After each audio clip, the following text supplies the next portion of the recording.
The Force is light and full of shadows. Before we dive in, check the link in the description. Exclusive timelines, members-only videos you won't find anywhere else. All on our Patreon. Darkness.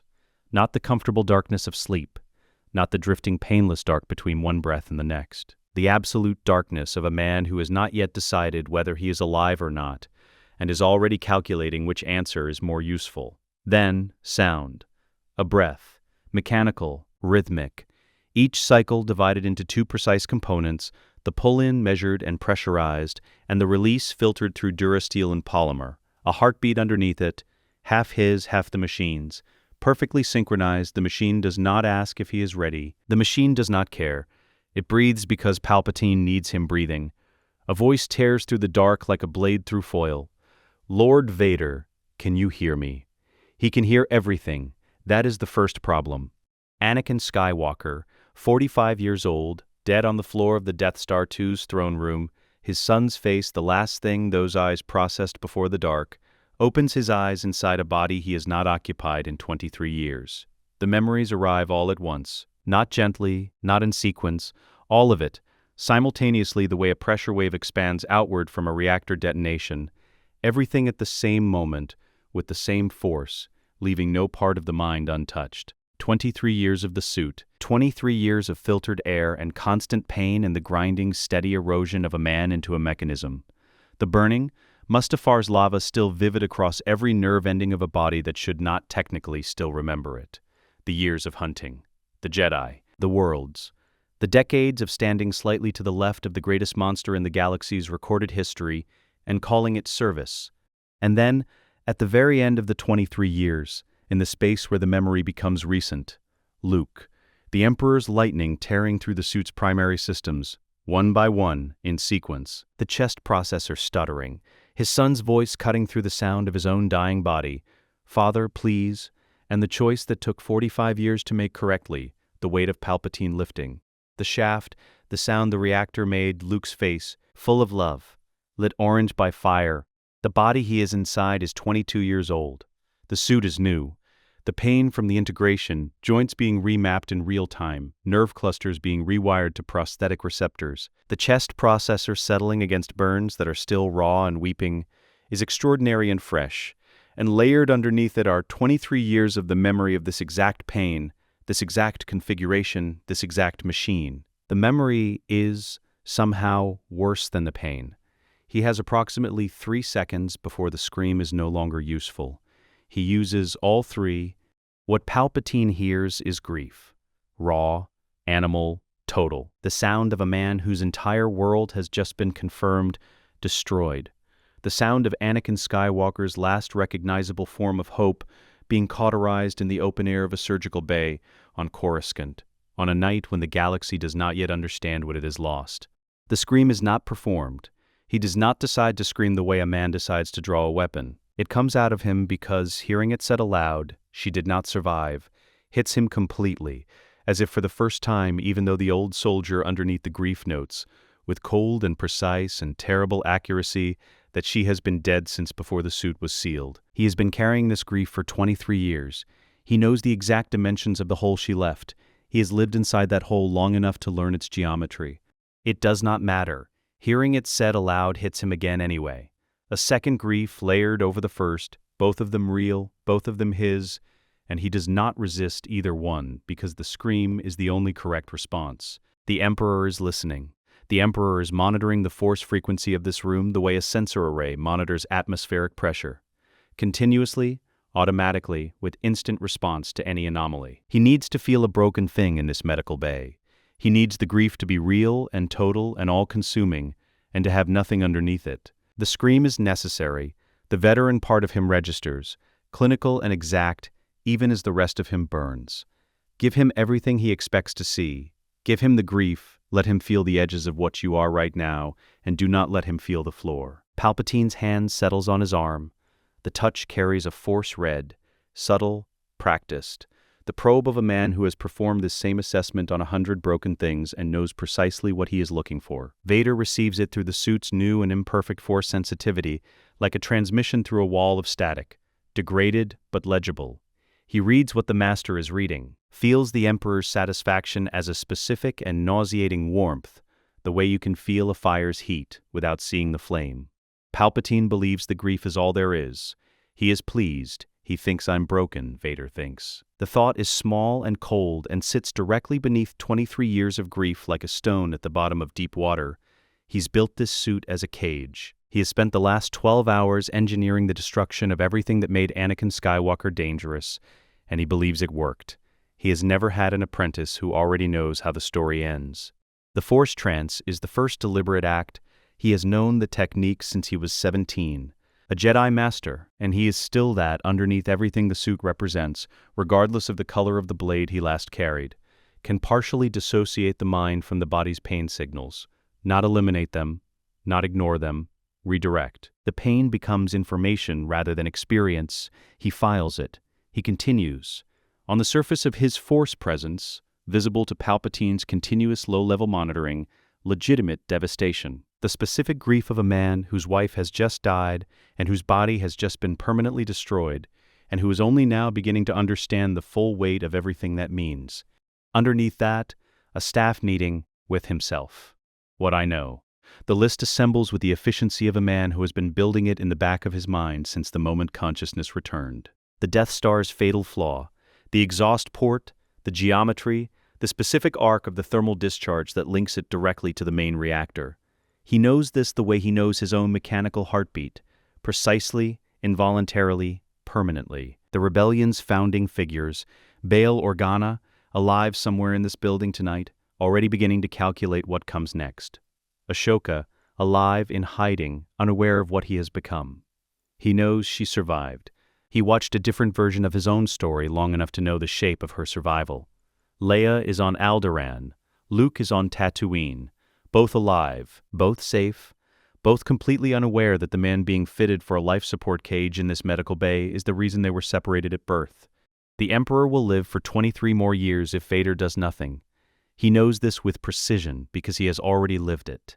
Every year of it, every deployment, every briefing, every execution, every morning that the suit's systems ran their startup sequence and confirmed he was still alive, and that being alive still meant this: he will not live it again.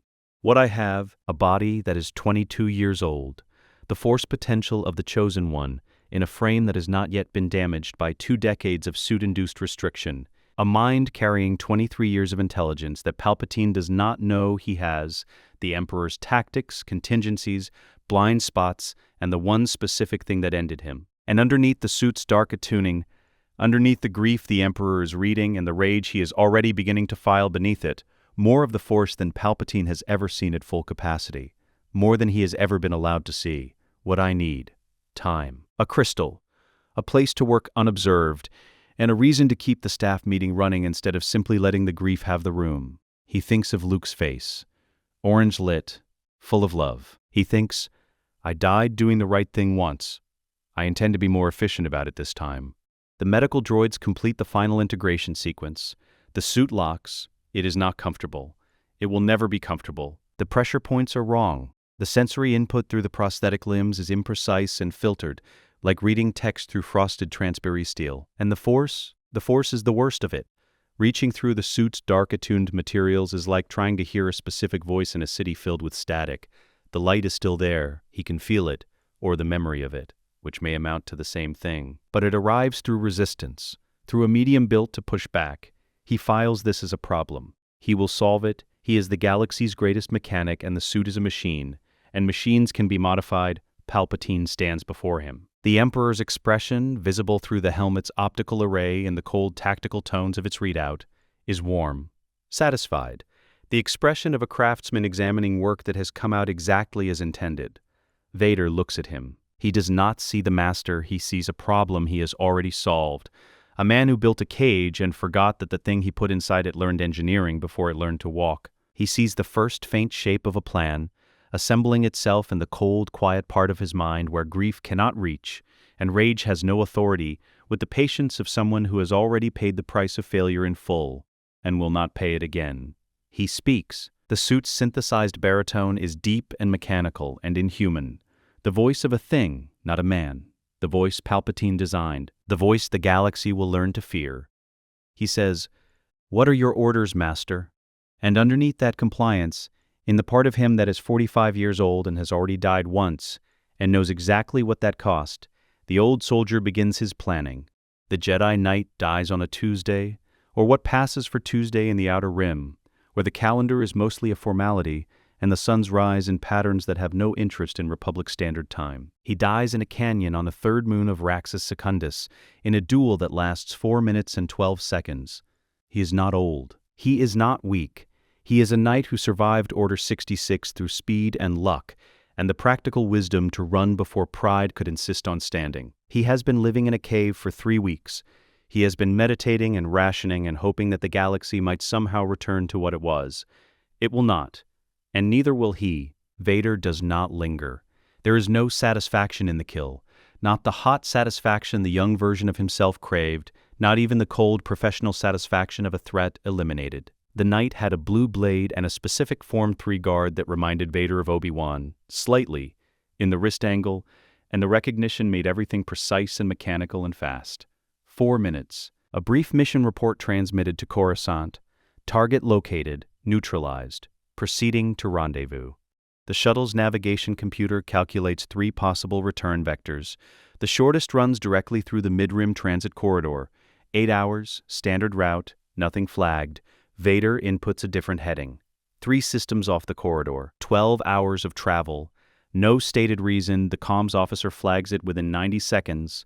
His name is Lieutenant Greff, and he is 24 years old and very good at his job and has been aboard Lord Vader's command ship for exactly 6 weeks, which is long enough to understand that flags are for emergencies and short enough to not yet understand the difference between due diligence and a death wish. He transmits anyway. Lord Vader, our projected route shows a significant deviation from optimal. Shall I inquire about the mission parameters? Vader says, through the suit's baritone, without turning from the forward viewport, I am conducting a sweep of ancillary sites flagged in recovered Jedi data. You will not transmit my position until I signal. The sound of a 24-year-old deciding that 6 weeks is long enough, after all. Understood, my lord. 3 weeks after Mustafar. That is the specific measurement of time that Vader applies to everything right now, because it is the only calendar that matters. 3 weeks since the suit sealed, 3 weeks since he stood in a medical bay and said, "What are your orders?" and began the longest infiltration operation in the history of the Force. 3 weeks is not long enough to be beyond Palpatine's suspicion, and it is exactly long enough for this to look like something other than what it is. An enthusiastic new apprentice, still raw with grief, compensating through overperformance, taking on additional Jedi sites, not sleeping when he doesn't have to, because sleep in the suit is a complicated thing, and the Emperor already knows this. Already monitors the unpleasant specifics of Vader's biology with the interested attention of a man who designed the system. This detour looks like zeal. It is, in fact, arithmetic. The outpost is not hidden. That is the first thing he confirms from orbit, running passive sensor sweeps across the surface with the attention of a man checking a room he has never been in but needs to move through quietly. No active power signatures, no life signs, no signal traffic. Hidden by neglect, not by design. That distinction matters. A deliberately hidden location implies someone who knows it exists. This place stopped mattering decades ago, when the Republic's Outer Rim funding dried up, and the survey teams recalled and the Jedi who maintained it simply moved on. The Force resonance from orbit is faint but present. The echo of meditations conducted over years, left in the stone the way heat stays in metal after the flame moves on. He lands in a dry riverbed 200 meters from the structure and walks in. The outpost is small, 4 rooms, a main hall, 2 dormitories, a meditation alcove at the back, Clone Wars-era construction on a foundation 3 decades older, the newer materials obvious in the door frames, the older stone visible in the walls. The roof has partially collapsed on the eastern dormitory. Moisture damage, structural fatigue, the ordinary entropy of a place that stopped being maintained. Vader clears it room by room. Not because he expects a threat. The sensor sweep was thorough, and his force sense in the suit, degraded as it is still more sensitive than most beings possess. He clears it because he is a soldier, and soldiers clear rooms. The habit was installed in him somewhere between his first month in the field during the Clone Wars and the 200 campaigns that followed, and 23 years of the suit did not remove it. What he does not expect is the residue. The Force does not leave fingerprints exactly. but it leaves something. A Jedi who meditates in the same space for years, who sits in the same stone alcove and reaches into the living force and breathes with it, and returns to it, leaves an impression. Not a ghost. Ghosts require a choice, a deliberate self-preservation, and whatever Jedi used this place were not the kind who made that choice. They simply lived here. They simply practiced. They simply were. And now, in the way that all things that simply were eventually become, they are echoes. Vader stands in the main hall and feels them. Plural, at least 4 distinct signatures spread across years. He can read the layering in the Force the way a geologist reads stone strata. The oldest impression is calm and old and very practiced. A senior knight, possibly a master, someone who knew stillness the way a craftsman knows his primary tool, completely, without having to think about it. Above that, younger. A Padawan, probably, whose meditations carried the specific anxious quality of someone trying very hard to do a thing correctly. Above that, others. Overlapping, a community in miniature practicing the thing they had come to the Outer Rim to practice, being Jedi, quietly without witnesses. I hated them once, Vader thinks. The thought surfaces without drama, factual. Or, the version of me that was 22 hated them. He hated them because he believed they were keeping him from what he loved. Because he was 19 years old and in love, and the code was a wall between him and everything he wanted, and the Jedi who built the wall seemed to be the obstacle. He pauses in the center of the hall, the suit's breath cycles, the echoes press gently against his Force awareness and do not retreat. He was wrong. He was so spectacularly wrong that it took 23 years to understand the full scope of it. He moves toward the alcove. The crystal is in a durasteel case on the alcove's main shelf. Small, plainly built. The kind of storage that says, this was left here, not hidden, simply left by someone who did not expect to need to come back for it. He opens the case. The crystal is roughly the size of his thumb. Pale, colorless, raw and uncut, not yet shaped, not yet bonded to any user, not yet anything beyond potential. It has been sitting in this alcove for long enough that the surrounding meditations have settled into it the way weather settles into landscape. It carries no specific Jedi signature. It carries the ambient warmth of years of light-side practice in the same enclosed space, the way walls carry the warmth of fire long after the fire is out. He picks it up. The contact is immediate, not painful, not warm, something more precise than either, a reading. The crystal is too young, too unformed to reject a Force sensitive. It does not have the bonded identity that would make resistance possible. But it reads. That is what Kyber does. It reads the hands that hold it, and it finds a category it does not have a word for. He feels it working through him. The recognition of dark, yes. The recognition of pain, of the suit, of 23 years of specific and particular damage. The recognition of Sith immersion, of blades bled red, of the specific frequency of grief weaponized into a life's practice. And then, underneath all of that, reaching for the thing that does not fit its categories, a hesitation. A pause in the crystal's reading, the Force equivalent of a question. Because underneath the dark, underneath the suit, underneath the damage, something else, something the crystal has no file for. A Jedi who is also a Sith, who is also a ghost, who is also a ghost, who is also a soldier, who is done losing and has come to an abandoned outpost, 3 systems off his route to find something he does not yet have a name for. The crystal holds the question. Vader sits down on the alcove floor. He removes the helmet. The air in the alcove is cold and stale and smells faintly of dust and old stone, and it is the best thing he has breathed since the suit sealed, because it arrives in his lungs without being processed first, without being measured and filtered and delivered through a mechanism. He breathes it, and it is bad air, and he does not care. He holds the crystal in both hands, in his lap, and he thinks about what it means to not hate, not love. He is not foolish enough to reach for love right now. He knows what love becomes when it is used as an instrument, when it is pointed at something and made to do work. He carries that lesson in the specific configuration of every prosthetic limb. He carries it in the particular sound the suit makes when he breathes. Love aimed like a weapon becomes obsession. He has the scars. Instead, he thinks about specificity. Not I loved her, not the abstract, the concept, the category, the specific, the exact weight of Padmé's hand in his, the way she tucked her thumb underneath his index finger when they walked, as if anchoring herself to something. The specific timbre of Obi-Wan's voice during a training session in the temple courtyard, Again, Anakin, you're better than that. Carrying the particular frequency of a man who was simultaneously frustrated and proud, and would not say the second thing aloud because the first was pedagogically necessary. The way morning sunlight moved across the sand-colored stone of the temple's lower courtyard at the hour before classes began, when the building was still mostly quiet and the light was clean and it was simply called morning, not the world before. Things that are over. Things that cannot be taken back.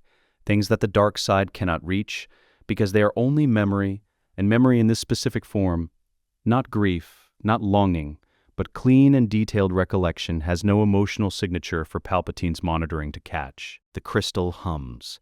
It is the faintest thing, barely a sensation at all, less a sound than a shift in the quality of the silence around it, a slight warming in the force resonance of the alcove. The color does not change, not white, not yet, not anything visible to the eye, but no longer nothing. Then the force gives him a vision. He has learned not to trust visions. He trusted one once, a recurring dream of Padme in pain, Padme dying, Padme reaching for him as the dark came in, and followed it all the way to Mustafar. He does not trust what the Force shows him. He respects it as data. He weighs it against everything else, and he does not obey it. This one arrives differently, not urgent, not warning. The quiet, almost offhand quality of something the Force has been waiting to show him when he was finally still enough to see. Luke. Not as he last saw him, young and terrified on the Death Star 2, lit by fire, watching his father die. This Luke is older, 30 perhaps, 35. He is standing in sunlight on a world that is very green, and there is someone with him, younger, smaller, learning something. Luke is showing them something the way a teacher shows, with patience and repetition and the specific attention of a person who is not in a hurry. And in the vision, Luke looks up, the way a person looks up when they feel something familiar at the edge of their awareness. He doesn't speak, he doesn't need to. His expression does the work of a year's worth of conversation. "Oh," it says, "you made it." Vader places the crystal back in its case, closes the lid. His hands do not shake. He does not allow them to. He sits for 3 more seconds in the cold, stale air of the alcove, in the silence left behind by Jedi who are all dead and did not deserve it. Then he stands, replaces the helmet, becomes, again, the thing the galaxy recognizes. There are people who need me to be patient, he thinks, moving through the empty rooms toward the exit, his bootsteps the only sound in the outpost. That is what I owe them. Not victory, not a story worth telling, not even survival necessarily, just patience, just the willingness to keep going forward one day at a time until the distance becomes a destination. He boards the shuttle, seals the ramp, files his supplementary mission report in the clipped technical language of standard Imperial logistics, ancillary site surveyed, no significant Jedi presence detected, location decommissioned, returning to rendezvous on adjusted heading. Lieutenant Greff logs it without comment. Vader sets the navigation for the return route and does not look back at the moon as the shuttle climbs. The case with the crystal sits in a sealed compartment in his secondary storage rack, between a replacement servo assembly and a spare atmospheric sensor unit, hidden by proximity to things that are exactly what they appear to be. He does not take it out again until they are in hyperspace, and the ship is quiet, and the Force is as close to still as it ever gets inside the suit. He holds it in the dark and thinks about a boy standing in sunlight on a green world. He thinks, one day at a time. The first thing he does, aboard the Devastator, before he requisitions a single component, before he opens a single panel, before he begins any of it, is sit with the problem, not emotionally, mechanically, the way he used to sit with a broken hyperdrive motivator or a seized nav computer in the middle of a campaign with people dying on the other side of the hull and no time to be uncertain. You do not begin with tools. You begin with the problem, stated precisely, and you do not move until you understand exactly what you are solving. The problem is this: there is a kill switch embedded in his sternum. He has known this for 4 weeks. He knew it before Palpatine had him transferred to the Devastator, before the medical bay on Coruscant finished its post-operative documentation, before he said, "What are your orders, Master?" and began counting. He knew it the moment the suit sealed, knew it the way a man knows a blade against his throat, not from evidence, but from the specific quality of the cold. Palpatine did not build this suit for Vader's comfort, he built it for Vader's compliance. And the compliance mechanism is not subtle once you know to look for it. The chest processor, central hub, single-point, paper-thin inner shielding, Every critical function in the suit routes through it: respiration, cardiac rhythm, thermoregulation, power regulation. If Palpatine delivers a sustained force lightning strike to that processor, the cascade kills the man inside the suit faster than the lightning itself would. It is elegant in the way Palpatine's cruelties are always elegant. The master gets to kill the apprentice, and it looks like a weapon's limitation rather than a design choice. And no one ever needs to know the difference. Vader knows the difference. He has known it for 4 weeks. He has also known for 4 weeks exactly how to fix it. The question was never what. The question was when, and in what sequence, and which components look like something other than what they are. That question has an answer now. He calls it suit maintenance. This is not unusual. Vader has modified his own suit repeatedly in the field since the 2nd month of wearing it, tightening servo responses, recalibrating atmospheric sensors, adjusting the helmet's optical array for the specific light conditions of whatever system he is operating in. His technical staff understands this. His ISB adjutants have logged it 16 times in 4 weeks and flagged it 0. It is normal Vader behavior. It is, if anything, considered a point of efficiency. The Lord Vader who modifies his own equipment never has to wait for a tech team. The meditation sphere provides the isolation. Every Star Destroyer of this class has one, a sealed chamber for officers who require uninterrupted focus during long campaigns. Vader's use of his is documented and routine. He enters it after action. He enters it before difficult operations. He enters it occasionally for no logged reason at all, which the ISB has evaluated and determined means nothing, because a man who spends 23 hours a day in a life support cage is entitled to 20 minutes of unobserved silence. He enters it now with a sealed equipment case and a mission report due in 6 hours. The door seals behind him. He sets the case down, opens it. Inside, components that are, individually, exactly what their requisition forms claim. Navigational sensor array parts, polymer insulation strips, a set of precision micro tools, standard issue, a small canister of conductive filament, rated for shield generator assembly. He has 6 hours. He begins. The insulation comes first, because nothing else matters if Palpatine can kill him through the chest plate before the plan completes. He removes the outer housing panel himself. No tools, just the force and the particular knowledge of someone who has been taking this suit apart and reassembling it for 23 years in the history he is trying to prevent. The chest processor sits exposed in the cavity behind it. He looks at it for exactly as long as it takes to confirm the problem is exactly as he remembered. Then he begins to fix it. The polymer strips, layered and heat-bonded in a specific sequence he designed in the quiet of his own mind during the transit back from the Outer Rim outpost, form the first barrier. Not enough by themselves, the force lightning Palpatine operates on a spectrum that laughs at polymer. But polymer over crystal lattice composite is a different calculation. The composite, sourced from a navigational array's resonance buffer, which the requisition form notes as a replacement for standard unit degradation, which is true. It is also assembled in this specific non-standard configuration and bonded to the inside of the chest housing, a partial absorber of force-charged electrical energy. Not designed for that. Never tested for that. But the physics work, and Vader has tested the physics in his memory, and his memory has 23 years of empirical data on exactly what Palpatine's lightning does to this suit. The conductive filaments are the second component, hair-thin. He threads them through the suit's external chassis by feel, without removing additional panels, reaching through access ports he knows the locations of by the memory in his hands. The grounding network they create is simple engineering. A distribution lattice that takes a concentrated charge and spreads it across the entire chassis instead of allowing it to concentrate on the processor. A mechanic's apprentice learns this in year 1. Anakin Skywalker learned it at age 9, in Watto's shop, with his fingers small enough to reach the places the older techs couldn't. He learned it before he learned to be afraid of anything.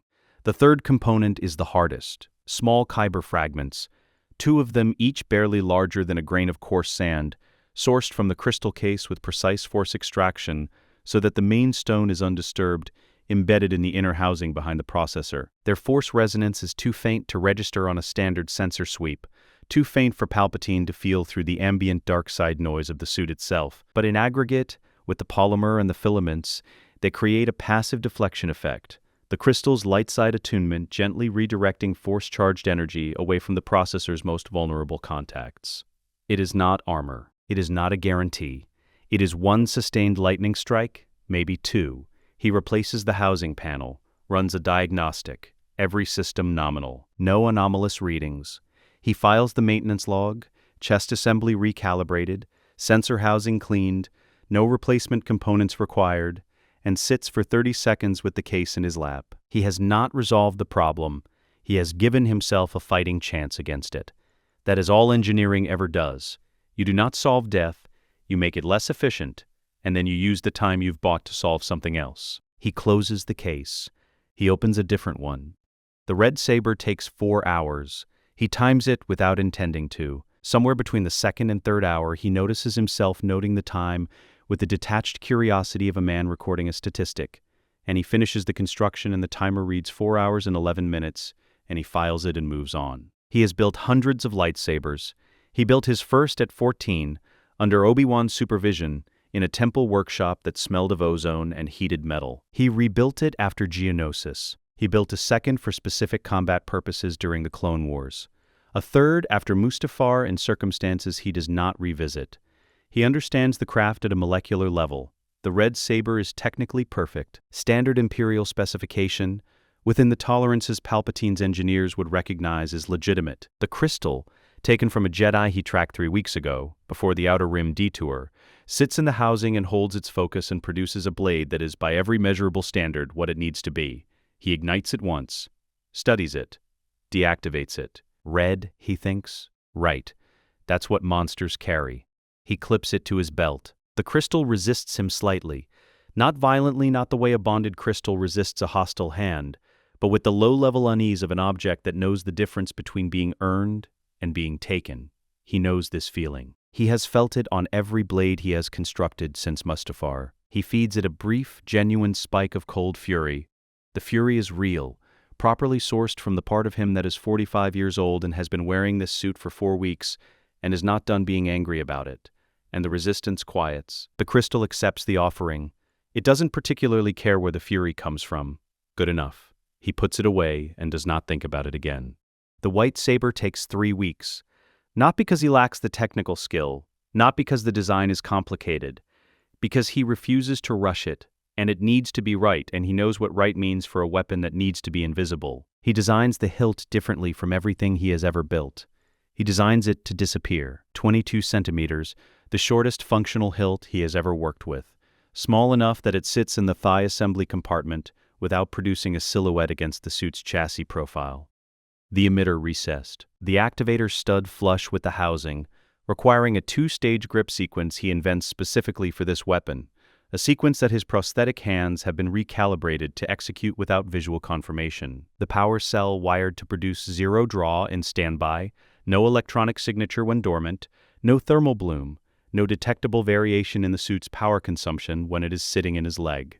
The material, dark gray durasteel, recycled from the inner housing of a Clone Wars-era comm array, salvaged from a debris field 3 systems from the Devastator's current patrol route, and logged as navigational detritus cleared for disposal. No manufacturer markings, no serial registry, no trace. He builds it by feel, in the meditation sphere, in sessions that never exceed 90 minutes because 90 minutes is the window of unobserved isolation that raises no procedural flags. He brings one component at a time. He works in sequence. He never touches the crystal housing until the hilt is complete and tested and exactly what it needs to be.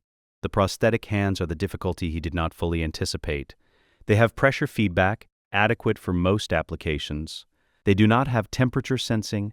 They do not have the fine texture reception that his original hands once carried, the kind that lets a builder feel a crystal resonating before it is close enough to hear. He used to be able to detect a Kyberstone's attunement through his fingertips alone, used to feel the force moving through a crystal the way you feel warmth through glass. He cannot do that now. The prosthetics tell him he is holding something. They do not tell him what it is saying. He reads the crystal through the force instead.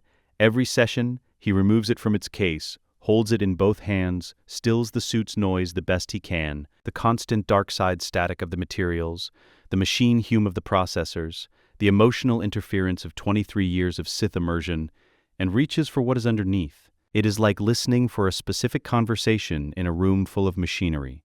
He finds it, each time in a slightly different place.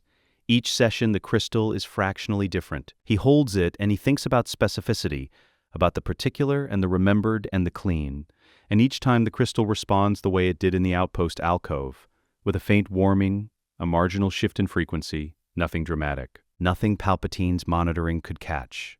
He is not purifying it with grief. He has learned better. He purifies it with memory, with the precise and the recalled and the irreplaceable specific, the weight of Padme's hand, Obi-Wan's voice, the particular clean sound of a well-constructed blade's first ignition.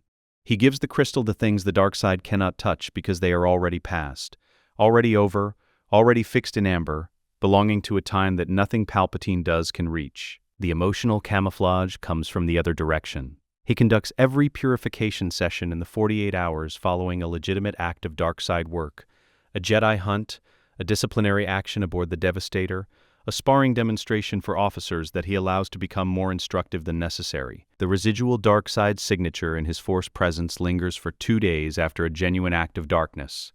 It is adequate cover for the light side undertone of the sessions. The monitoring reads grief and the smoke of violence and does not find the whisper underneath. He does not enjoy this. He does not examine whether he should. 40% purification.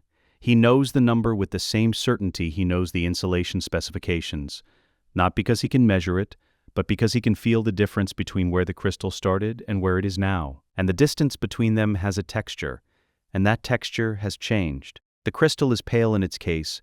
In daylight, it still reads as colorless to any instrument he has access to. In the Force, there is a glow. He installs it in the hilt on a night when the Devastator is between patrol legs. The crew is running on half-rotation schedule.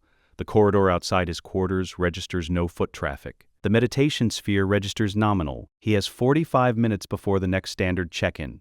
He seats the crystal, closes the housing, holds the hilt in both hands and does not move for a moment, listening to the suit's breath cycle, counting the sound of his own heartbeat, half mechanical and permanent. Then he activates it. The blade is pale, white at the core, with faint gray instabilities at the edges where the crystal has not yet completed its healing, the Force equivalent of scar tissue, present and working and not yet finished. It is small. The short hilt makes the blade proportionally different from any weapon he has held before. Lighter in the hand, somehow, even though the physics don't quite justify it, it makes a sound he has never heard a lightsaber make. Not the clean snap hiss of a Jedi blade, not the hungry, aggressive crackle of a Sith blade, the specific sound of a crystal that was broken and knows it and draws power, with the particular edge of something that has been remade through damage. This sound is neither of those things. It is steadier than the Jedi blade, quieter than the Sith blade, a sustained note held at a frequency somewhere between instrument and voice, the way a bell sounds after the strike when the tone is all that remains. And the Force through the suit clears. Not completely, not permanently, just for the moment the blade is lit.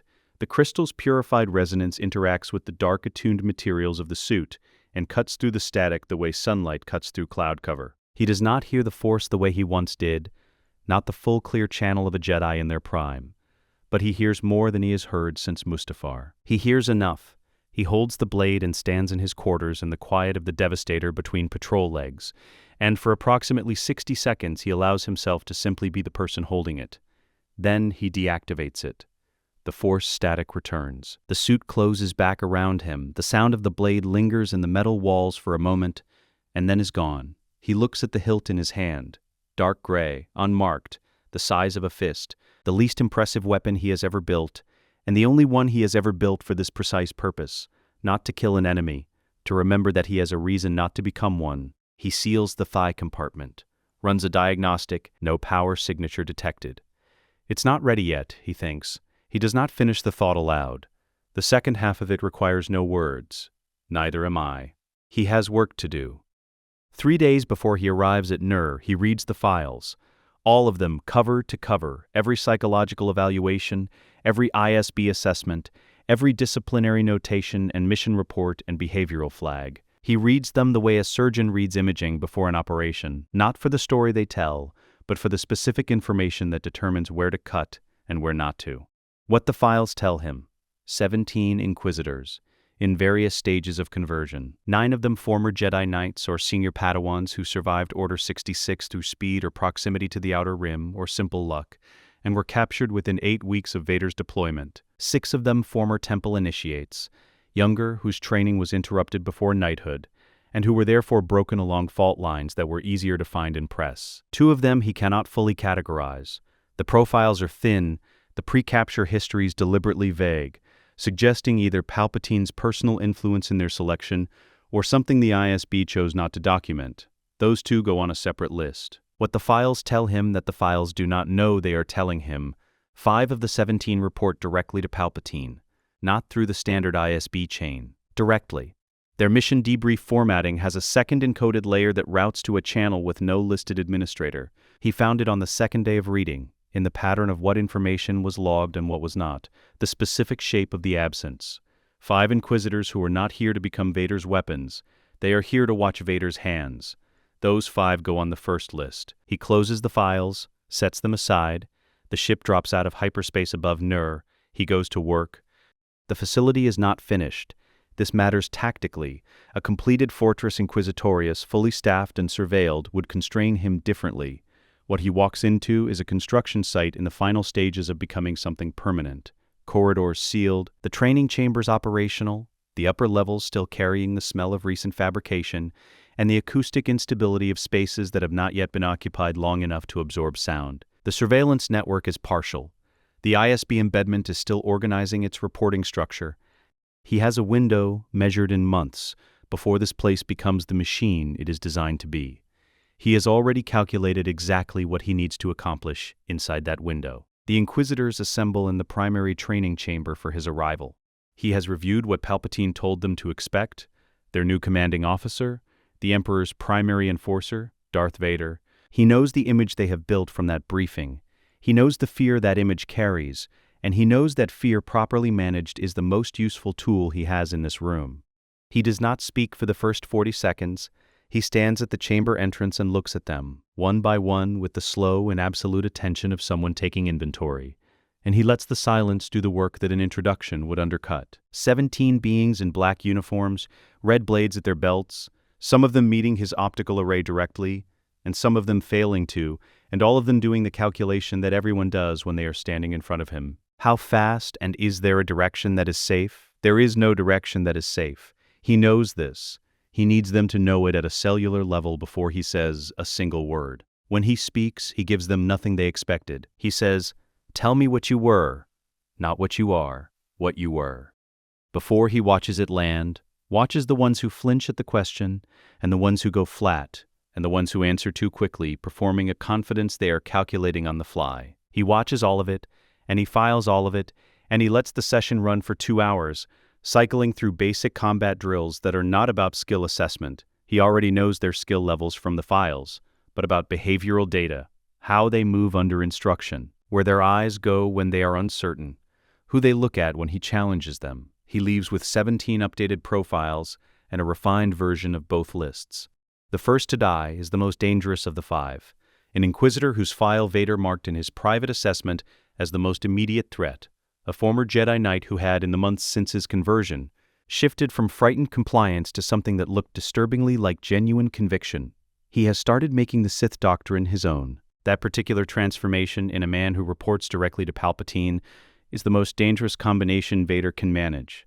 He dies on a Tuesday 6 weeks into the training program, during a live blade sparring session that Vader designed specifically around his documented overconfidence in his defensive form. The session pairs him against 2 opponents simultaneously, a configuration he has handled before in prior documented exercises without difficulty. This time, Vader adjusts the opponent's instructions without his knowledge, adding a lateral coordination pattern that his dominant hand does not naturally account for. Vader stands at the observation position and watches the gap open in real time and does not move.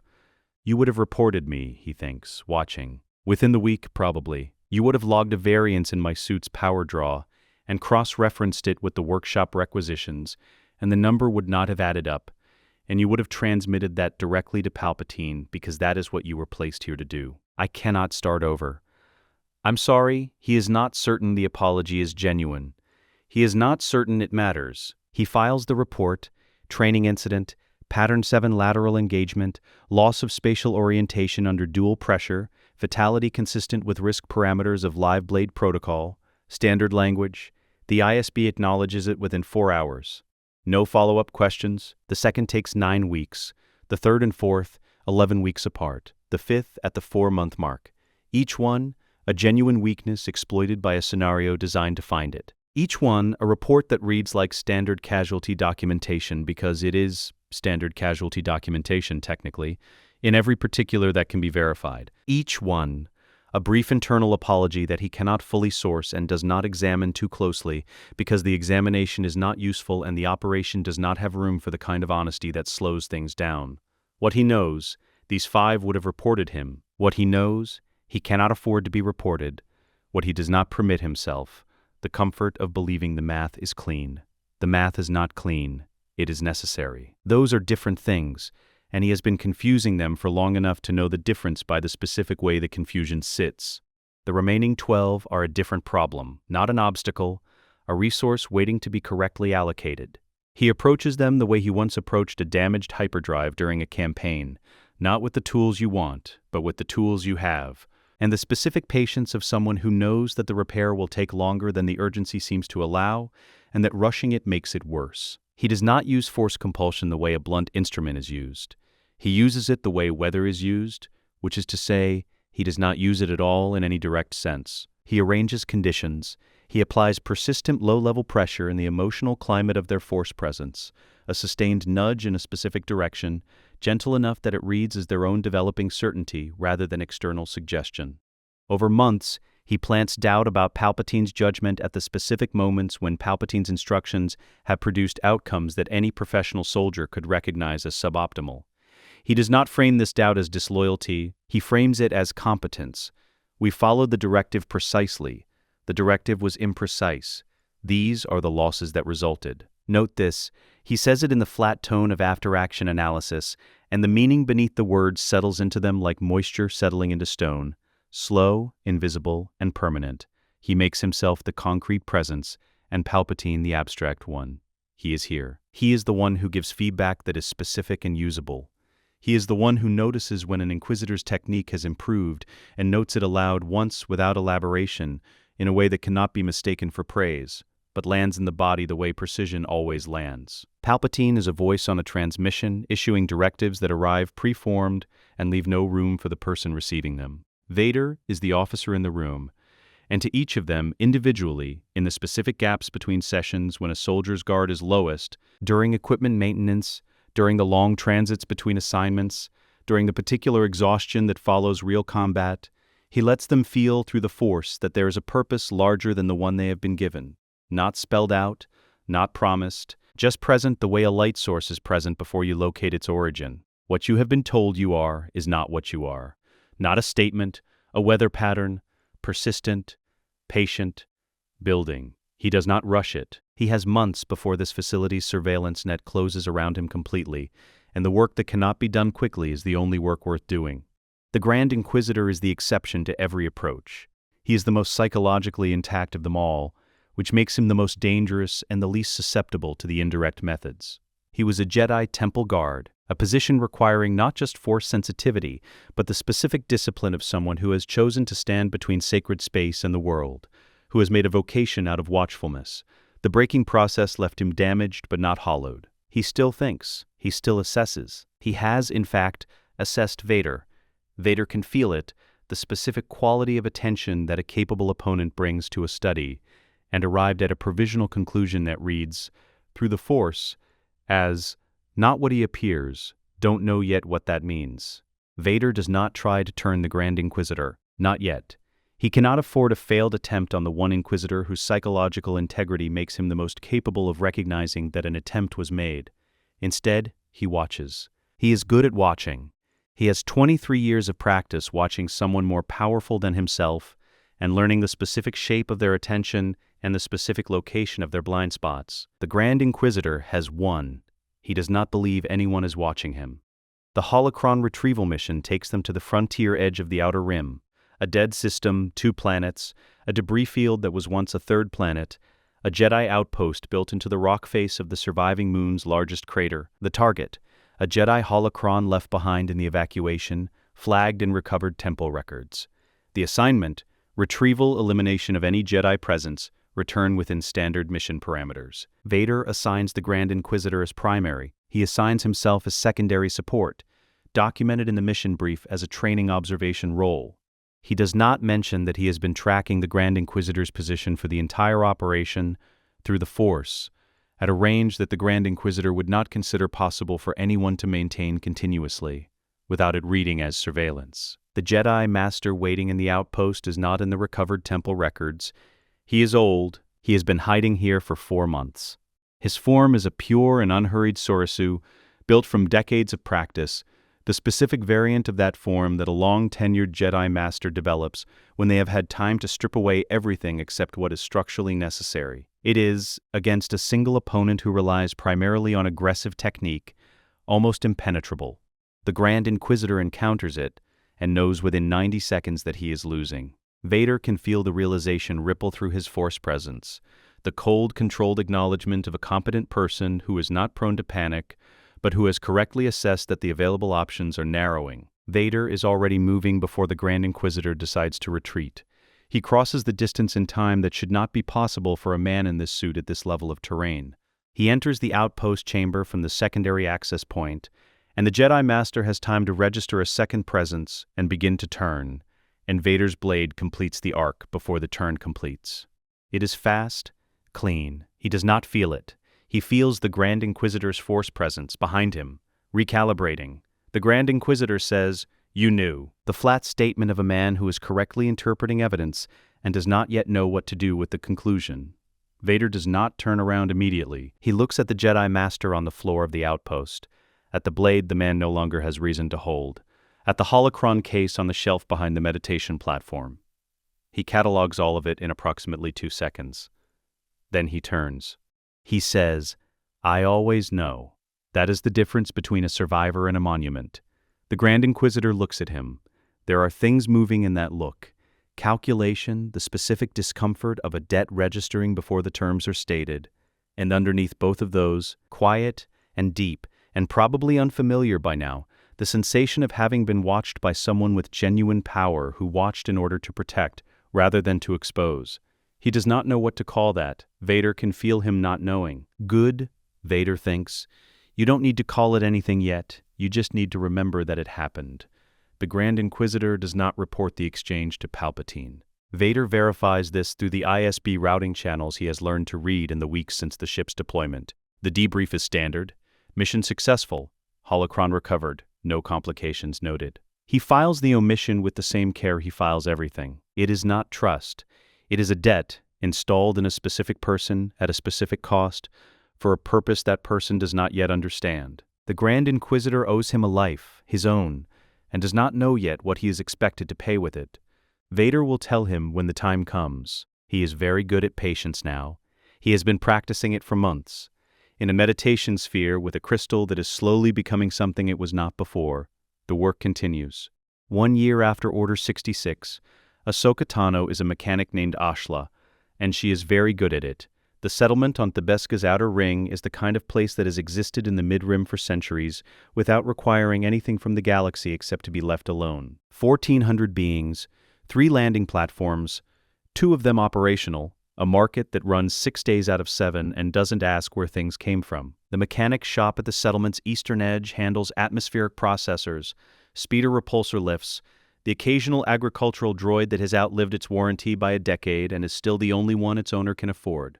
She works long hours, she is precise and fast, and charges fair rates, and the owner, a Fardy family cousin who owes the Fardis something and was told not to ask questions about the new hire, has not asked questions. This is the job. The job is ordinary. The job is alive, which is what matters right now in this specific configuration of things. She is not in despair. Despair is a luxury for people who have time to be still. She is angry, which is useful, and she is careful, which is more important, and every morning she wakes in the small room above the shop and makes the same calculation. What does today require, and what does it not require, and how do I stay inside that line? She has been making that calculation for 12 months.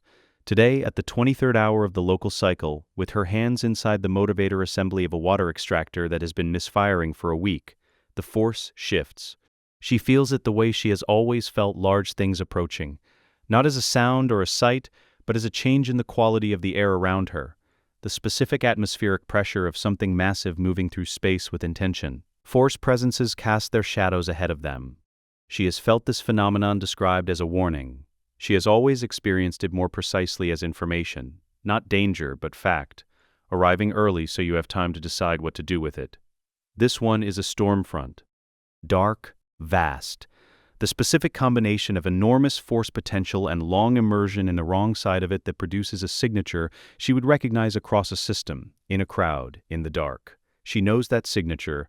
She stops. She knows it the way you know a voice you have not heard in a year, not from the surface, not from the current configuration, but from somewhere underneath the current configuration, from the structure of it, the bones of it, the way certain things about a person persist through any change they undergo, because they are too fundamental to change. She knew it when it was warm, when it was Anakin. This is not that. She understands that completely and immediately, with the clarity of someone who felt the moment it stopped being that, felt it like a door slamming in her chest. 12 months ago, the specific silence that followed Order 66 when she reached for the living presences she had always been able to locate, and found the map altered in ways that could not be explained by geography. This is something else. Something that used to be that, and is now something that has been built over it, or burned into it, or grown around it, the way scar tissue grows. She has 3 minutes before it lands. She does not run. This requires a conscious decision, and she makes it, and she keeps her hands in the motivator assembly, and keeps working, because running would be the correct response if she were trying to survive the next 3 minutes. And she is trying to understand the next 3 minutes, and those are different objectives with different requirements. Somewhere underneath the fear, which is real and present, and she is not performing calm, she is performing work, which is a different thing. Somewhere underneath it, something insists on the truth. Whatever the truth is, she is still Ahsoka Tano. She needs to know. He comes through the settlement without a team. Vader has known for 3 weeks that she is here.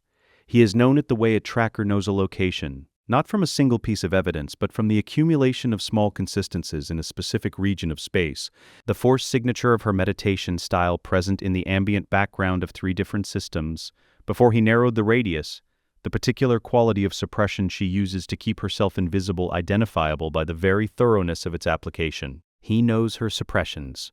He taught her half of them. He embedded the search in a legitimate mission, a Jedi hunting authorization for the Mid-Rim Corridor, which he executed efficiently and on schedule, with a mission report that satisfies Palpatine's standard debriefing parameters. The parallel operation ran in the margins of the official 3 weeks. He did not bring a team because a team would see things he cannot explain and file reports he cannot control, and because what he is about to do exists in no category of Imperial operation that a team member could correctly document. The settlement is quiet at the 23rd hour. 2 beings in the market square, a security droid that has not been updated in several years, and does not register the suit's specific sensor profile as a threat category. He moves through it with the deliberate pace of someone who knows exactly where he is going and has no interest in what he passes on the way there. The mechanic's shop, Eastern Edge, a light on in the back room. He opens the rear door. She is standing with her back to him, tools in both hands. The motivator assembly open on the workbench in front of her. She is not moving. She has not been moving since he entered the settlement. He can feel her stillness through the Force, the specific controlled quality of someone who is not moving because they have made a decision to not move, which is different from someone who does not know they have a reason to. She knows. He stops just inside the door. The suit's breath cycle fills the room. He does not speak first. She says, "I thought you were dead." Her voice is level. It is doing a great deal of work to be that level. He says, "Yes. Anakin is dead. I know that. I felt it." You felt a door close. A long silence. The motivator assembly sits open on the workbench. Neither of them looks at it. She turns around.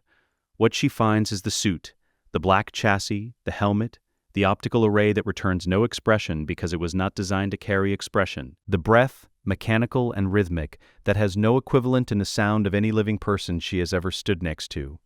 She has heard the name. The Empire's propaganda is still consolidating, still deciding how to explain the figure in black who operates as Palpatine's primary instrument. But hearing a name is not the same as standing in the same room as the Force presence that is simultaneously the most familiar and the most wrong thing she has felt in her life. Her breath catches. The sound of it is the only thing in the room that isn't mechanical for a moment. He stands with the specific stillness of someone who is allowing themselves to be looked at and has already accepted what the looking is going to produce. He gives her the time. He owes her at least that. She says, "Who are you?" Not what. Who. The distinction is deliberate, and it means she already suspects the answer is complicated. He says, "Someone who made all the worst choices and then had to live with them for too long. Someone who has been given, against all odds, a second chance to make different ones." Her face does not close. It does something more difficult.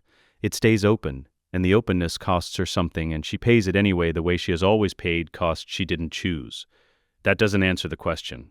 I know. I'm answering a different question first, the one you actually need answered before the name matters. The force between them is complicated in a specific way, his grief pressing outward at a range she wasn't expecting, vast and old and layered in ways that grief is only layered when it has been carried for decades without being set down.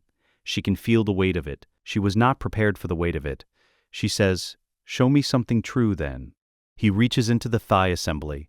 He does not activate it, he simply holds it out in both hands in the space between them and lets her see. The white crystal, 12 months of slow purification, 75% healed, the remaining 25% a work in progress that will require more time and more sessions and more specific careful memory, produces a faint luminescence even without ignition. Not a blade, not light in any functional sense. The glow of something that has been through damage and is not finished healing and cannot stop being what it is anyway. It lights her face from below. She goes very still. She knows what white means. She has carried 2 white sabers through the year since Order 66, and she knows what they cost, and she knows the specific, irreversible process that produces that color. And she is standing in a back room of a mechanic's shop in a mid-rim settlement, looking at a crystal that a Sith Lord has been slowly, patiently healing in the middle of the Imperial command structure, and a thing she cannot reconcile. The thing that is making her face do something she is not controlling is that she understands exactly what it costs. She knows how a crystal becomes white.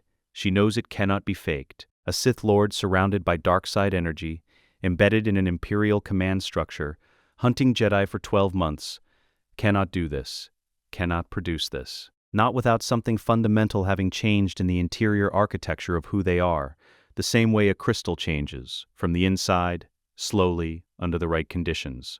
She says, "You're not him." He says, "No, but you're not him." What follows is a negotiation. He tells her the essential truth, stripped of everything that would endanger her if she were captured. "I am going to destroy this empire from within. I have been working toward it since the suit was sealed. I cannot complete it without someone on the outside who knows what I am doing and why. I need you to be that person." He does not tell her about Luke and Leia. This is the hardest withholding.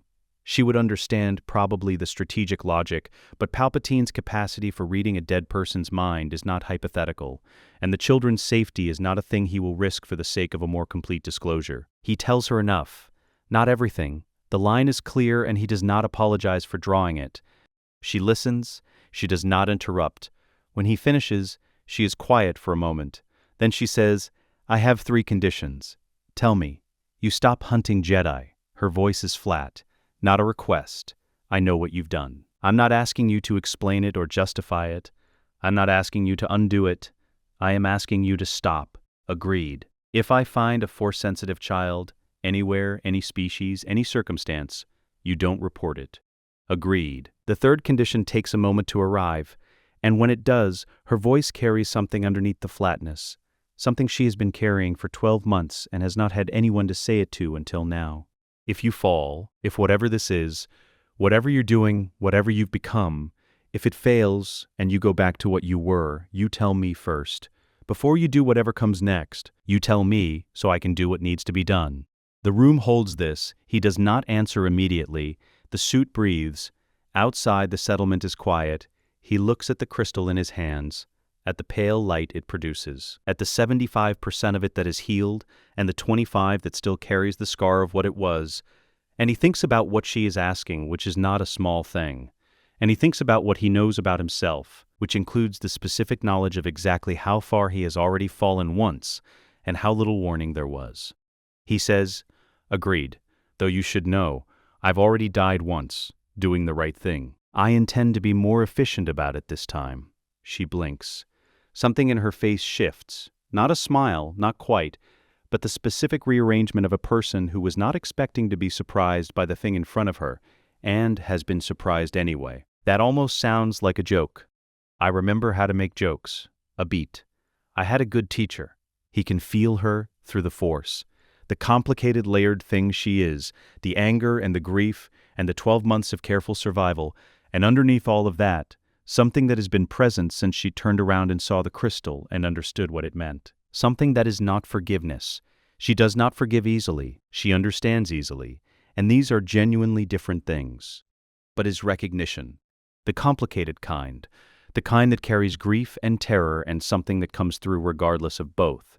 She says it quietly. Just one word. His name, the one she gave him. Not the one the Empire is still deciding how to announce. Not the one printed in the mission authorization documents, or the Jedi Archive, or any official record of any government that has ever existed. Sky Guy. It lands in the specific silence of a back room in a mid-rim settlement at the 23rd hour between a woman who has been alone for 12 months and a man who has been alone for 23 years.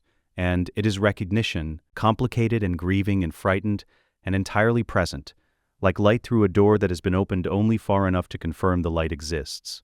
He does not answer. He does not need to. The Force between them says the rest in the language they have always shared, the one that existed before the suit and persists through it, the one that is not Jedi or Sith or master or apprentice, but just, I know you. I still know you. That is not nothing. That is, in fact, the beginning of something. He closes his hand around the crystal. He does not put it away immediately. He holds it between them for another moment, letting the light it produces rest in the space where they are both standing. Then he seals the compartment and straightens and says, I need you to disappear again, completely. A different system, a different name. When I need you, I'll find you the same way I found you this time. Don't make it easy. If you're easy to find, so is this conversation. He is almost at the door when she speaks again, without turning around. The crystal. How long? 12 months. It's not finished. No. She is quiet for a moment. Keep going, she says. Not an instruction, not encouragement exactly. Something in between, the specific compact phrasing of someone who has already decided they believe in a thing, and is saying so without making it larger than it is. He leaves the way he came. The Force between them stretches as he moves through the settlement, thins across the distance, and does not break. It holds the way things hold when they are built on something true. Behind him, in a back room in the mid-rim, a mechanic named Ashla sets down her tools and stands very still for a long time. Then she picks them back up. There is work to do. 2 seconds. That is how long Palpatine is genuinely surprised. Vader counts them, has been counting everything in this room since the door opened. Because counting is the discipline that keeps assessment from becoming emotion, and emotion in this chamber is the only thing that can still kill him. 2 seconds. Then the recalibration begins. He can feel it through the Force, the specific quality of a predator's attention that has been interrupted and is now, without panic, without drama, re-establishing its understanding of the environment. Palpatine does not fear. He categorizes. He has spent 60 years being the most dangerous being in any room, and the response to an unexpected thing in his room is not fear. It is the cold, immediate appetite of a mind that wants to understand what it is looking at. Because understanding is always the first step toward control. He begins to circle. His voice, when it comes, carries the particular quality of someone who has located a problem and found it interesting. He says, a purified crystal in my apprentice's hands. This is unexpected. He moves with the unhurried pace of something that has decided the dimensions of the space. And yet it explains so much. The missing death ripple from the Jedi. The quality of your patience these past years. Tell me, are you the same broken thing I put in that armor 3 years ago? Or have you been someone else entirely? Vader says, both. The armor is the same. The man inside it learned something. What did you learn? That you are not inevitable. Palpatine stops circling. He looks at his apprentice across the white light the blade produces between them, and his expression settles into something that is not quite a smile and not quite the absence of one, the specific configuration of a man who has heard a sentence he finds worthy of his attention. Then he attacks. There is no preamble, no formal opening stance, no gesture of acknowledgement toward the conventions of combat between trained fighters. Palpatine's left hand comes up, and the lightning comes with it. Full force, No probe, no measured opening shot designed to test defenses. He is trying to end this in the first second, which is what he always does when he has decided something needs to end, because 60 years of absolute authority have refined his instincts into a very simple truth. If something is dangerous, remove it immediately and study the removal afterward. Vader raises the white blade, the lightning hits, the insulation in the chest plate takes the charge and distributes it, the crystal lattice composite, the grounding filaments, the kyber fragments in the inner housing all doing the specific job he engineered them to do over 3 years of careful work in 90-minute sessions. The suit's systems spike across every monitor in his peripheral awareness. Chest processor to emergency protocols, life support response time elongated, artificial lung capacity reduced to 70%. The floor beneath his feet scorches and buckles as the distributed charge finds the ground. He does not fall. 6 seconds. An eternity under Palpatine's output. 6 seconds of the most sustained force lightning strike in the galaxy's modern history, delivered at full capacity by the greatest living practitioner of the technique, hitting a man who simply stands and takes it and does not go down. He redirects the last of the charge into the floor. One, he thinks, I can take one more. Palpatine lowers his hand. The expression on his face is the most honest thing Vader has seen from him in 23 years of service. He says, "Interesting." His voice carries something that is not quite uncertainty and not quite concern. The specific quality of someone who has fired their most reliable weapon and received unexpected data. Vader says nothing. He moves. The saber exchange is not what either of them practiced for. Palpatine's combat form is Juyo at its most refined. Aggressive, unpredictable, each strike designed not just to damage but to provoke, to create an emotional response that feeds back into the opponent's form and creates openings that technique alone would not produce. It is a form built on the understanding that the most powerful Force users fight with their feelings as much as their blades, and that feelings, correctly provoked, are the most reliable source of tactical error. He opens with a combination designed to generate rage, a series of strikes that simultaneously challenge Vader's competence and invoke the specific memories of their training sessions, the ones where Palpatine used praise as a control mechanism and criticism as a blade. The combination is technically brilliant. Each strike is also a question. Are you still mine? Do you still need to prove yourself to me? Does the memory of what I said to you in those early years still have weight? It does not land. Not because Vader is suppressing his response, because the response is not there. The specific wound Palpatine is pressing on, the need for approval, the desperate hunger for recognition that lived in a 22-year-old who had spent his entire life being told he was special without ever being allowed to rest in that, is not where Palpatine left it. 3 years of deliberate, careful work have moved the furniture.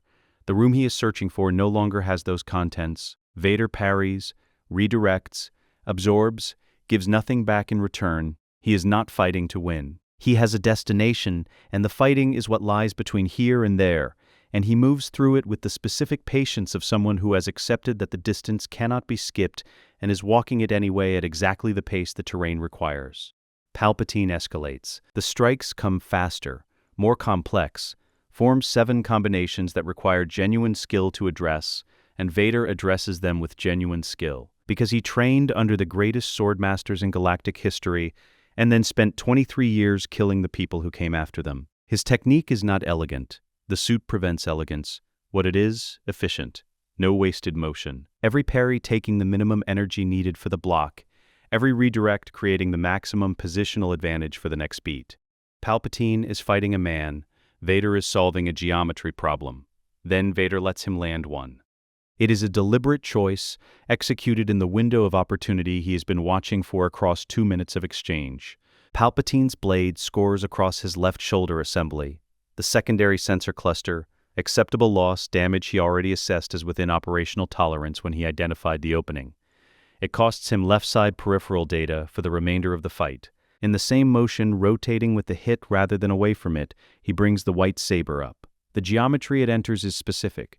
He knows this geometry because he has seen Palpatine use a particular defensive combination in the final stage of a duel on the Death Star II, a specific pivot encounter that is the most dangerous technique in the Emperor's repertoire at close range, the one that ends fights. He has been watching for the conditions that would produce it. He has engineered the saber exchange to approach those conditions. He cuts off the approach before the technique can form. The white blade enters the geometry and closes it. Not dramatically, not with a visible flourish that reads as intentional, functionally. The way a door closes. Palpatine's form reaches for the combination and finds the pathway blocked by a countermove that should not exist in Vader's technical vocabulary, because it is a counter to something Palpatine has never yet done in this timeline. Palpatine pulls back. His form shifts to compensate. And in that shift, Vader reads the thing he has been waiting to read, the first genuine uncertainty in the footwork. Palpatine does not know where the next beat goes. He reaches for the one tool he has not yet used. The second lightning comes at close range. All of it. Focused on the chest plate. Both hands, full output, at a distance of approximately 2 meters. The kind of strike designed not to test defenses but to bypass them entirely. To pour enough raw force-charged electrical energy through a man that the specifics of his shielding become irrelevant. The insulation fails on the 4th second. The chest processor goes critical. Not a warning, an actual critical alert. The suit's emergency systems cascading in sequence the way he engineered them to cascade when this happens, shutting down non-essential functions to preserve the core life support loop. His artificial lungs stutter. One cycle, then another, not theater. His body requires them and they are not functioning correctly. And the suit's backup systems are engaging, and the backup systems are slower, and the specific sensation of not having enough air is one he knows from 23 years of wearing this machine. He has perhaps 40 minutes before the suit kills him if he does not reach a medical facility. He has the white saber between them. The force resonance of the fully purified crystal meets Palpatine's lightning at close range, and does something that no Sith has studied, because no Sith has ever had a white crystal. Because a white crystal requires a specific kind of internal work that the Sith doctrine does not produce. It does not absorb the charge, does not block it. The light side frequency at the crystal's core finds the force-charged electrical energy of the lightning and locates the overlap between them, the specific range of force frequencies that both phenomena share, and harmonizes with it. The lightning follows the crystal. He angles the blade. Not a full redirection, not a perfect mirror of the strike. Enough. The majority of the output catches in the crystal's harmonic field and follows the angle of the blade back toward its source. Toward the hands generating it, at close range with nowhere for the feedback to go except into the man who produced it. Palpatine makes a sound. Not words. A sound, the involuntary, unguarded exhalation of a man who has spent 60 years never being surprised by the universe, and has just been surprised by it, not defeated, not broken, but genuinely encountering something outside the model. A sound that contains, in its single syllable, the specific quality of someone who has studied the Force for 6 decades and met a variable they did not know existed. His hands drop. His Force reserves are depleted by the feedback arc. The lightning cost him enormously, and receiving it cost him more. He is in the corner of the chamber, the specific corner Vader has been geometrically guiding him toward for the last 4 minutes. Vader crosses the distance in 3 seconds. He does not make a speech. He thought about it 3 years ago, in the earliest days of the plan, in the meditation sphere between patrol rotations, when this moment existed only as a destination and he had the luxury of considering what he would say when he arrived here. He constructed sentences. He tried on language. He thought about all the specific true things that could be said to this man about what was done and what it cost, and what was wrong about the way it was done and who paid for it and for how long. Standing here, he finds he has nothing to say. Not to this man, he says. You called it a gift. What you did to me on Mustafar, you said my hate made me powerful. He is quiet for a moment. Just the suit's breath labored now, the backup systems audible in a way the primary systems were not. You were wrong. It made me yours. Palpatine looks at him from the corner. His hands are useless. His force reserves are insufficient for a sustained counter. He is, for the first time in 60 years, in a position he cannot exit. He looks at Vader with the expression of a man who is still trying to understand the mechanism, still trying to locate the point where the calculation went wrong, because understanding it matters to him even now, even here, even in this last measure of time. Vader raises the white saber. He ignites it at close range.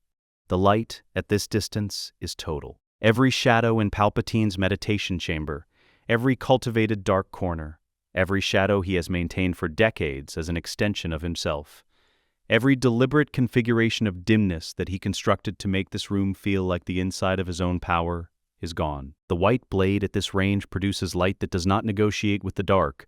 It simply occupies the space, and the dark has no capacity to remain in the same space. The chamber is completely, absolutely, mercilessly lit. In 60 years, this room has not been fully bright. It does not know how. Vader says, "This is what power looks like when it belongs to itself." Palpatine opens his mouth. His last words are not dramatic. They are not a curse or a declaration, or the theatrical statement of a man who has prepared for this moment. They are the words of someone who has spent their entire existence on the mechanics of power and is dying still trying to understand a mechanism that lies outside their model. He says, "How?" and then, silence. The force shift is planetary. Every force-sensitive being in the galaxy feels it. Not all of them understand what it is. Not all of them have the training to interpret the sensation correctly, but every single one of them feels it. A pressure that has been so present for so long that it ceased to register as pressure and became simply the baseline condition of the force. Suddenly, completely irreversibly absent, like a wall that has been leaning against you for so long you forgot it was there. And then it is not there, and you stagger, not because you were weak, but because the architecture of everything you were doing assumed its presence. The dark cloud lifts. It is not pleasant. It is vertiginous. It is the specific sensation of losing something that was making you smaller and discovering that smaller was what you had learned to call normal. Vader sits down. On the floor, in the Emperor's meditation chamber, because his suit's backup life support requires lower energy demand than standing, and he has approximately 40 minutes before the suit kills him if he cannot reach a medical facility. And sitting on the floor of the room where Darth Sidious just died is a completely acceptable location for the next several minutes. Okay, he thinks. He's dead. I need a medical team. I need to be in a position of authority before the Imperial command structure understands what has happened. I need to reach Ahsoka. I need to contact the Grand Inquisitor and call in the debt. I need to reach Tarkin before Tarkin reaches his own conclusions. I need a moment. He takes the moment. He sits on the floor of the most powerful room in the Empire, in a suit that is failing around him, beside the body of the man who built the suit and intended it as a cage, and he reaches through the Force. Not a call, not a transmission, not a targeted message to any specific presence. He reaches outward, carefully, quietly, at a range he has never attempted because he never had the clarity to attempt it before, because the Force has not been this quiet in his awareness, since before Mustafar, since before the suit, since before everything. And he does not say anything, he listens, to the sound of a galaxy that does not have a Sith Lord in it, a sound that has not existed in 1,000 years. Not a sound of joy, not a sound of victory.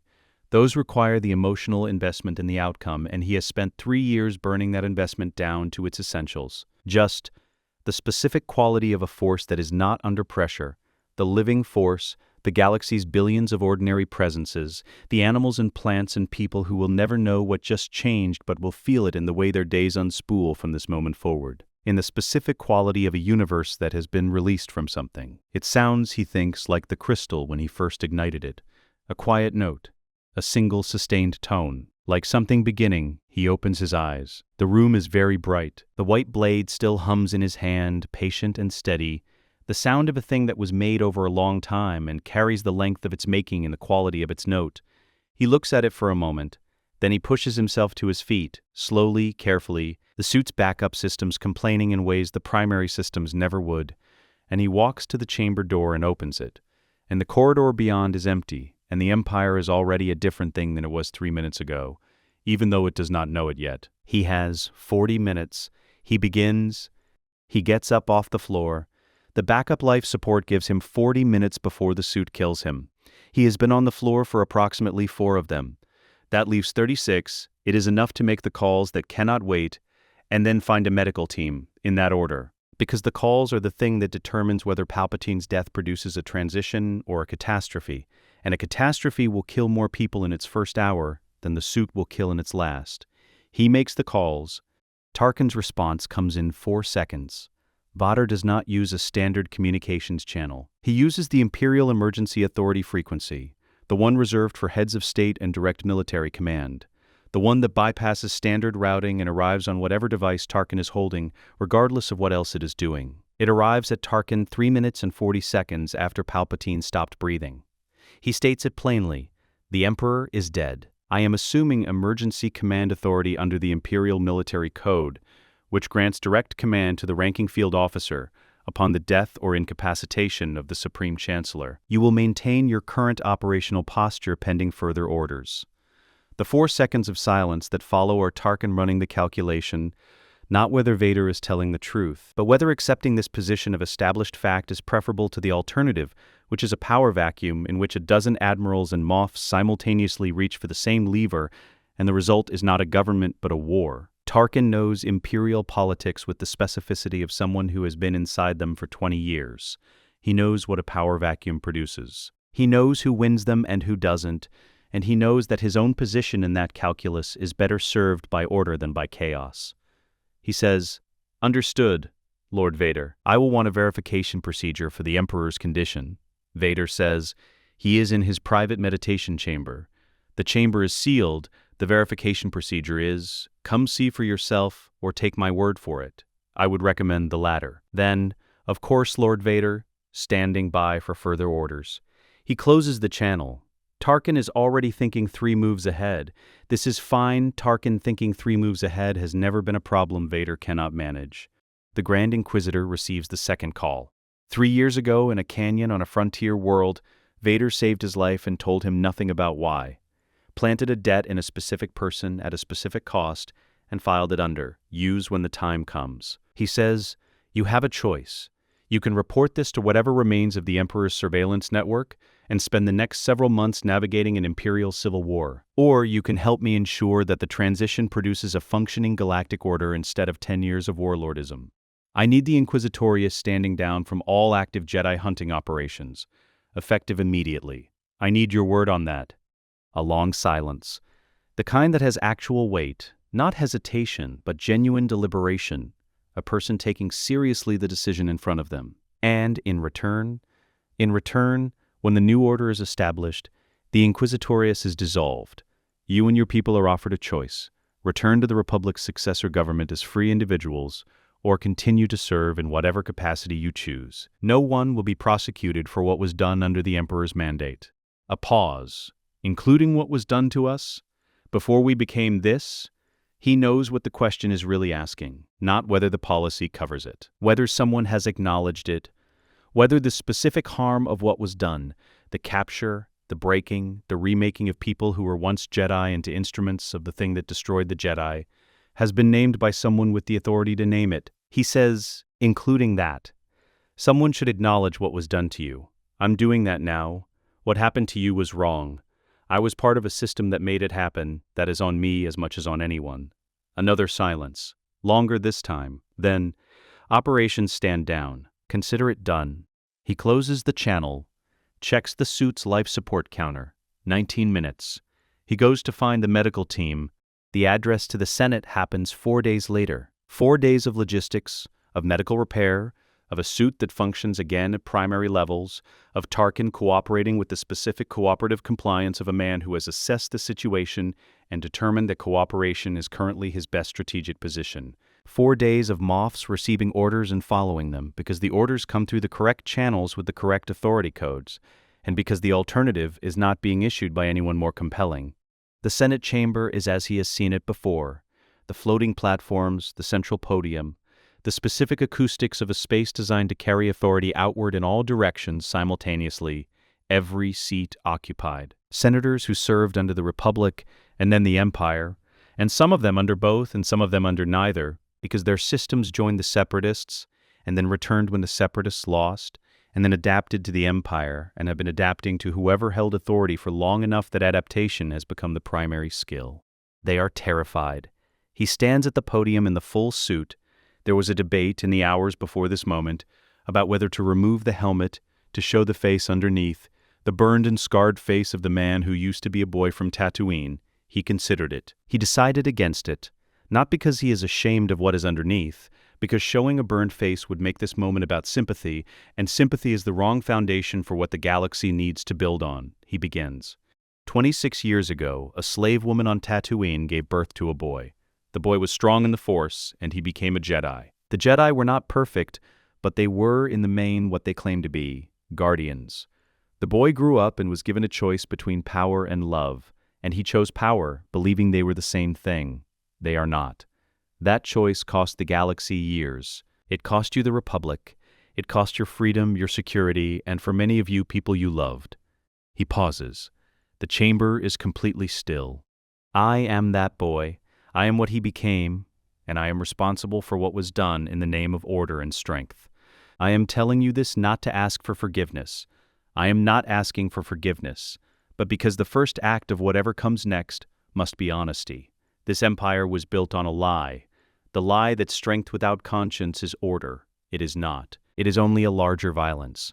Then, 4 specific commitments, delivered in the same flat, certain voice, the voice of a man reporting what is true and what will be done about it. Immediate suspension of martial law on all core and mid-rim worlds, effective at the end of this address. The legal architecture of the crackdown, the emergency powers, the loyalty tribunals, the planetary garrison mandates, suspended while a successor governance framework is constructed. The abolition of slavery throughout the former imperial territory, effective immediately, enforced by the imperial military under his direct command. His voice carries something different on this point. Not louder, the suit does not modulate volume for emphasis, but something in the quality of its shifts. The specific weight of a man who was sold at 9 years old and is now standing in the most powerful chamber in the galaxy, issuing an order that he cannot issue without the memory of what it means to need someone to issue it. He says, "This is not a gradual process. This is not a policy debate. This ends now." The formal dissolution of the Inquisitorius, with a public acknowledgement that the program represented a systematic crime against Force-sensitive individuals. The surviving Inquisitors will not be prosecuted for actions taken under imperial mandate. They will be offered choices. A constitutional commission, given 2 years to produce the framework of a successor government, elected, representative, accountable with genuine power distributed across systems that have actual agency in the framework's construction, and his own term. 6 months of emergency authority, not longer. When the commission produces its first draft, he steps down. He does not want power. He is holding it only because holding it is what prevents the vacuum, and the vacuum kills people faster than any individual decision he could make with the authority. I do not stand here to rule you. I stand here because someone has to stand somewhere while the structure that will replace this one is being built. In 6 months, I intend to be the least important person in this room. I am asking you to help me get there. They are too frightened and too surprised for applause, and there is something in the silence that is more honest than applause would be anyway. The silence of thousands of beings who were expecting something and received something entirely different and have not yet processed the gap between those two things. No one leaves. He looks at the chamber, at the floating platforms and the occupied seats, and the specific quality of the silence that follows something that has not been heard in this room in a very long time. It is a beginning. Beginnings do not applaud themselves. He makes one more call, not through a communications channel, from his quarters in the Imperial Palace, which he is already planning to rename because the language matters and he does not intend to govern from a palace. He reaches through the Force. Not a probe, not a surveillance scan, not any of the forms of Force contact that the last 3 years have required. A signal. The specific kind that 2 people who trained together for 13 years can exchange without words. The kind that doesn't require a transmitter or a receiver because it runs on something older than either. From Tatooine, watching the sun set over the desert, watching a boy who doesn't know who he is yet, Obi-Wan receives it. Anakin. Just his name, his real name.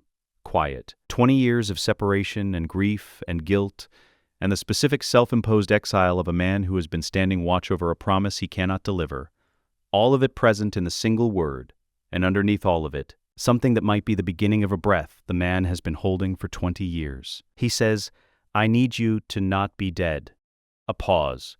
And then Obi-Wan's voice carries something it hasn't carried since before Mustafar, a dry, precise warmth, the specific quality of a man who is surprised and relieved and choosing not to say either directly, "Fortunately for both of us, I'm not. I did it." The pause that follows does the work of a year's worth of conversation. Every question it contains, how, when, what it cost, what it means, what comes next, held in silence because the silence is the only container large enough for all of it. I know. I felt it. The whole galaxy felt it. Keep them safe. I'll send someone who you'll trust more than you trust me right now, she'll explain. She's alive, Ben. She's been alive this whole time. I found her. A longer pause. When Obi-Wan speaks again, his voice carries 20 years of guilt. 20 years of a man who made decisions under impossible conditions and has never stopped questioning every one of them. And underneath the guilt, very carefully, something just beginning to lift, something that has been under pressure for so long it does not know yet how to exist without it. How is she? Angry at me. A beat, which means she's fine. He closes the force connection gently, the way you close a door that needs to stay closed for now, but doesn't need to be locked. Ahsoka arrives on Coruscant 6 days later. Public. Official. She walks through the main entrance of what used to be the Imperial Palace, with her white sabers visible at her belt and her expression carrying the specific quality of someone who has decided to be here and is doing it anyway, regardless of how it feels. Which is the most Ahsoka thing possible. She stands next to him at the first public address after the Senate speech. Not in front of him, not behind him. Beside him, equal. The visual is not subtle and is not intended to be. A woman who survived the purge of the order that trained her, standing next to the man in the armor that hunted what she survived, and neither of them comfortable, and both of them there. It communicates something the speech could not, that this is not simply a military transition, that there are people with light side credentials present, that something has actually changed in the substance of things rather than just the names of them. She doesn't look at him during the address. He doesn't look at her. They don't need to. He does not go to them. Luke is on Tatooine. Leia is on Alderaan. They are children who do not know his name except as a threat, who are safer in the lives they are living than they would be in any proximity to the machinery that is currently reorganizing itself around his decisions. They deserve childhoods. Ordinary ones, the kind that are not defined by the galaxy's enormous catastrophes. He cannot give them childhoods by going to them. He can give them something better, a galaxy that is not what it was when they were hidden in it. The abolition of martial law means Luke grows up on a Tatooine that is not a staging ground for Imperial garrison operations. Leia grows up on Alderaan without a secret she has to carry alone, into a Senate that would destroy her for it. The Constitutional Commission means that the government they inherit is one that was built toward accountability rather than away from it. It is not enough. It will never be enough for what he owes them. It is what he has. It's not fixed, he thinks, sitting in his quarters on the night after the second Senate address, with Coruscant's city lights filling the window and the communications queue full and the day's work done and the next day's work already beginning to accumulate. It's not over. There is no over. There's just the next day, and what you do in it. That's the thing nobody tells you about salvation. It doesn't come with a quiet afterward, it comes with Tuesday. He sits with this. Then he reaches into the thigh compartment. The white blade fills the room. He does not ignite it in public. Not tonight. Tonight it is just for him, in the quiet of a room that used to belong to a Sith Lord and now belongs to no one in particular, while the paperwork of transition catches up with the fact of it. The light it produces is steady and full and white, fully purified now, the crystal complete, carrying no traces of gray instability at the edges. The sound it makes fills the room, the bell tone, sustained, the specific resonance of a thing that was built slowly and carries the length of its making and the quality of its note. He stands with it for a long time. He is thinking about a young woman with brown eyes who tucked her thumb under his index finger when they walked, who died in a medical bay on Polis Massa, believing there was still good in him, who was right, who deserved to be right 20 years earlier than she got to be. He is thinking about a boy on Tatooine who will grow up seeing stars that aren't on fire, who will look up at the desert sky and not yet know the shape of the thing his father spent 3 years building in 90-minute sessions in a meditation sphere between patrol rotations. He is thinking about the galaxy's greatest mechanic, and the last thing he ever built. Not a weapon, not a mechanism of power or control or death, but a blade that is white because it has been through the dark and came through it. Changed, but whole. He deactivates it. He does not put it away. He clips it to his belt, the other side from the red blade which he removes and sets on the desk, and does not pick up again. The white hilt sits against the black chassis of the suit. Unmarked, small, the least impressive weapon he has ever carried, and the only one that matters. He goes back out. In the days that follow, the galaxy sees it. Not immediately, not all at once, but the senators see it, and the military staff sees it, and the transmission feeds carry the image across systems that are still calibrating what is true now and what used to be true. And slowly, the way large things move, the way tides move, the way anything moves when it has been carrying the weight of a very long pressure in a single direction, and the direction has changed. Slowly, people begin to understand what that color means. That it is not Jedi blue, which is the color of those who were trained from childhood in the service of an ideal. That it is not Sith red, which is the color of a crystal that was broken and bleeds power through its damage. That it is something else. A third thing unnamed in the histories because it has not existed in a way the histories could name. The color of a thing that was broken. That did not stop. That carried the weight of what it had been and what it had done and what it cost, and kept going anyway, not in spite of the damage, but including it, the damaged part of the structure now, the scar and the healed thing one continuous material rather than two separate events. That is what the white blade says, to anyone who knows enough to read it. And in time, not quickly, because nothing true happens quickly, the galaxy begins to learn. Let us know what you'd like to see next. The end.